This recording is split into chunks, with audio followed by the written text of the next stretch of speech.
case, you have two young individuals. You have Dalene Carlson, whose life was cut short so low, there's a lot of pressure on them to come to a proper decision. On the other hand, you have a young man here who has his whole life ahead of him, and they want to make sure that they do the right thing before they put him in prison for the rest of his life, and that weighed heavily on them. And I think that's what you saw. His fake alibi, his constantly lying to the police, the fact that he didn't do anything after she was missing. There was no evidence that she tried to call him, that he tried to call her. He claimed that he left her down in Modesto, but there was no effort from him to ever call her or text her afterwards. That was very important for them. The ballistic evidence, obviously, and then the motive evidence.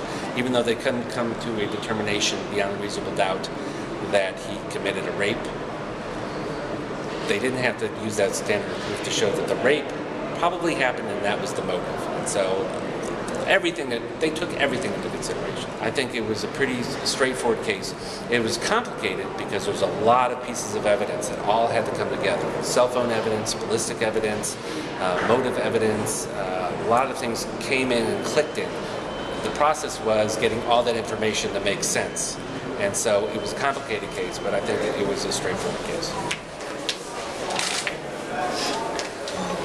This judicial system, everything worked out the way it should, but I can't help but think, of Jason's family, Jason's little boy, he didn't just ruin one family, he ruined